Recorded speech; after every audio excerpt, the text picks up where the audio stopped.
Hey, everybody. Good morning, good evening, good afternoon. Welcome to Pep Talk, the podcast that gives you the truth, the whole truth, and nothing but the truth. So help us, God. We're here to take all these crazy, complex health, wellness, and medical conversations that you're having, break them down into small, digestible, understandable segments, and giving you some action steps on things that you can do to empower yourself and really, truly get your health back, your family's health back, and really help serve your community better. Hey, I'm Dr. Eric Naputi. I'm your host on today's episode of Pep Talk. We're going to be talking about some very interesting things that I know you are dealing with. And if you're not dealing with it, I know somebody in your family is or somebody you know is. How many of you have gas, bloatiness, distension, upset stomach, diarrhea, constipation, or any type of GI or digestive problem? It's one of the most common problems on the planet. It is the most common over-the-counter medication use are things like antacids and GI assistance. And the reality of it is that the GI problems you're having are much bigger than you think. And there are simpler solutions to solving these problems than you could even imagine. So on today's Pep Talk, we're going to be talking about all the things dealing with the GI tract and how you, by tweaking your gut microbiome and having the right action steps, can help improve the quality of your health and digestive issues. So let's get into this. I've got some notes I want to share with you today on this topic. I think you're going to find it very interesting. Listen, the human gut is home to trillions of microorganisms. Those microorganisms they form a vast ecosystem known as the gut microbiome. And the microorganisms that are in the gut microbiome play a vital role in digestive health. In fact, almost the number one role in digestive health. By the way, it also supports the immune system and even affects mood, brain activity, and your body's response to inflammation, which over response to inflammation is the number one cause of sickness and disease, according to most doctors that are out there on the planet. What I want to do today is I want to go over the symptoms of GI problems, the root cause of GI problems, and some simple action steps and biohacks that you can take today to start improving the quality of your digestive issues. So let's get into this conversation. The gut microbiome is a vital ecosystem that consists of bacteria, viruses, and funguses. And by the way, other microorganisms as well that live throughout the digestive tract. These microbes are essential for breaking down food, for absorbing the nutrients, for maintaining a healthy immune response, and for producing certain enzymes in the body that allows you to break down the foods into nutrients that you can that you need and get those pushed into the cells so your body can actually repair and use those nutrients to do what it's supposed to do. However, because of stress in life, the standard American diet, chemicals that we're being exposed to, and other environmental stresses, let's just leave it at that, this balance is thrown off drastically, leading to what's called dysbiosis. Dysbiosis is a condition where the bad bacteria outnumber the good bacteria in the body. And again, I want to make sure you understand that in our system, we live symbiotically with those bacteria, funguses, and microorganisms. We have to have those to support a healthy human ecosystem. In fact, there are more bacterial cells in and on our body than there are human cells in and on our body. There are more genes being expressed through the bacteria that positively or negatively affect human health than there are genes in the human body that express positive or negativity for health. So let's go over the symptoms of having GI disturbances, primarily based off of having gut microbiome imbalances. I think this is truly going to blow your mind when you see this. So if you have any of these symptoms or know anyone with any of these symptoms, these are side effects of abnormal microbiome in the system. So here we go. Number one, bloatiness. Bloatiness is a common symptom of dysbiosis.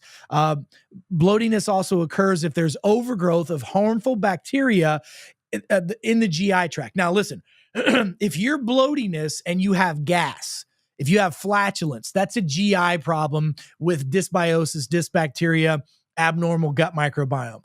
If you have bloatiness and you belch a lot, that also can be from the abnormal bacteria, but that's usually low production of stomach acid and not enough production of digestive enzymes. So we're all talking about the same thing, but I just want to make sure that you understand there is a little bit of a difference. Gas and flatulence, excessive gas, is a result of poor digestion and fermentation of food. When you eat food, it's supposed to get into your stomach. Your stomach produces hydrochloric acid, which signals enzymes to start breaking down and digesting the food you eat. However, 80+%, I think it's like 85 to 86% of individuals that have heartburn, reflux, gas, and bloating is because of low production of stomach acid. So people who have acid reflux think they have too much acid, but the reality of it is they have too little acid in their system, so that food sits there, it doesn't digest. And when food sits, it breaks down. When it breaks down, it ferments, and not in a good way. It ferments in a bad way, and it can cause some serious problems. Actually, fermented foods can actually turn into alcohol, and some people actually have, let's just say, tendencies of signs and symptoms of alcohol exposure because they're not digesting their foods properly. Number 3, constipation. Constipation is a very unhealthy gut microbiome that slows down digestion. If you're not having a bowel movement at least once a day, serious problems. Most people should be having 2 a day. But I talk to people that have 1 or 2 bowel movements a week, and oh my gosh, the problems that cause, it's immeasurable. So you've got to understand that too many bowel movements a day, 3 or 4 or more, especially if it's loose stool or diarrhea, is a problem. But less than 1 bowel movement a day is a serious problem that you've got to start checking the gut microbiome first. And just taking an over-the-counter probiotic is not going to solve your problem, especially long-term. Number 4, diarrhea. The opposite of constipation, dysbiosis or abnormal growth of bad bacteria and not enough good bacteria can also cause diarrhea, particularly when harmful bacteria gets in the gut. Things like salmonella poisoning, things like bad types of E. coli and C. diff. If those get into our system, that can lead to an overgrowth of the bad bacteria. Number 5, abdominal cramping. It still to this day blows my mind how common that is. Abdominal pain and cramping, especially after a meal, is a sign of chronic inflammation and gut irritation, which is a telltale sign of leaky gut syndrome or dysbiosis, dysbacteriosis. Fixing the gut fixes that problem. Food sensitivities. How many of you, when you were younger, were able to eat certain foods, and now here we are in our 20s, 30s, 40s, 50s or more, and you can't eat those foods you used to because they upset your stomach? Spicy foods, greasy foods, even certain fruits, vegetables, and things that should be healthy for you. You could eat onions and apples and bananas when you're younger, but now all of a sudden they cause problems in your system. That's from abnormal gut bacteria. Food sensitivities, especially gluten, dairy, these are common triggers. Heartburn and reflux.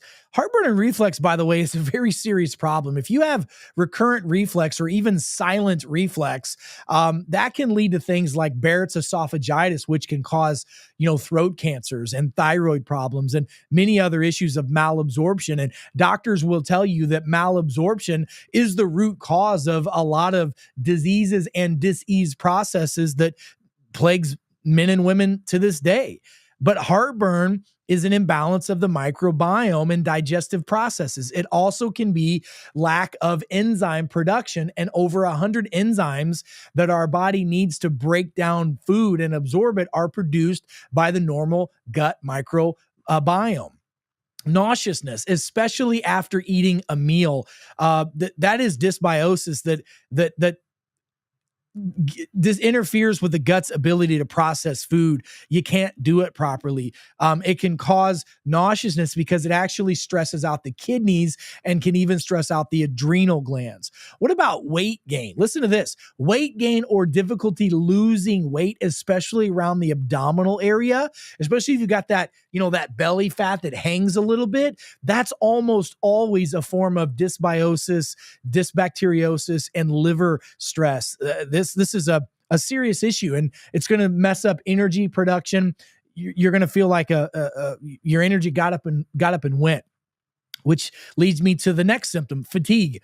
Poor digestion and nutritional malabsorption, secondary to abnormal increased bad bacteria and not enough good bacteria, leads to chronic fatigue as the body struggles to get energy it needs from food. Another one is skin issues. If you're dealing with skin conditions like eczema, acne, rosacea, psoriasis, that's poor gut inflammation and poor gut health. Number 12, brain fog. The brain gut connection is the genesis of it is dysbiosis that impacts the mental health of a human. It impacts mental clarity. It leads to cognitive issues, brain fog, difficulty concentrating, and much more. Then it can go to the extreme of mood disorders. Mood disorders like anxiety, depression. That's an imbalance of the microbiome that leads to problems with neurotransmitters like serotonin and GABA and noradrenaline. These lead to disorders like anxiety, depression, and ultimately neurocognitive issues like Alzheimer's, dementia, and so much more. Number 14 is autoimmune issues. Autoimmune issues like chronic inflammatory gut issues lead to things like celiac disease and rheumatoid arthritis and inflammatory bowel disease and much, much more. And then number 15 is leaky gut. Listen, the data shows that about 95% of the global population has some degree of leaky gut. It's when the lining becomes permeable due to chronic inflammation in the intestinal tract, where the toxins and bacteria leak into the bloodstream, causing micro doses of toxemia in the body, which triggers a systemic inflammatory response called digestive leukocytosis. It's a serious problem that gets downplayed all the time. People are walking around, they're farting, they're burping, they're tired after they eat, and they don't realize that's triggering their body to have chronic inflammatory responses, leading them to autoimmune issues. This is not okay, you guys. So what do we do about it? Number one, you got to find out what you should or shouldn't be eating, and not just based off of a blood test that tells you what you have an allergic response to. If you haven't done a DNA discovery test kit, you need to do that. There's a simple test that we recommend and we offer to all of our patients and all of my virtual patients. And we do a spit test where we can measure over 800,000 data points, tell you what you should eat, what you should avoid, what diets are best for you, what supplements you should have, how your body responds to stress, how it responds to caffeine, how it responds to environmental toxins. Based off of that, you now can change your lifestyle. Then based off of your lifestyle, now we can add enzymes to your diet. Enzymes, by the way, are vitally important. Anybody over the age of 25 should be taking an enzyme with their meal. When you get over the age of 30, the research clearly shows that we can lose up to 90% of our body's ability to produce enzymes. Enzymes break down and digest food. Think about this. Food has vitamins, minerals, and nutrients in it. Those are the raw materials needed to repair your body. Well, enzymes are worker bees that break that food down and transport it inside the cell. If you don't have enzymes, you have serious problems. And most people lose production of enzymes like amylase, which breaks down carbohydrates and sugar, protease, which breaks down protein, and lipase, which breaks down fat. Well, if you can't break down those nutrients, then your body can't use those nutrients to make hormones, to repair tissue, to repair brain tissue, you name it. It's a very big problem.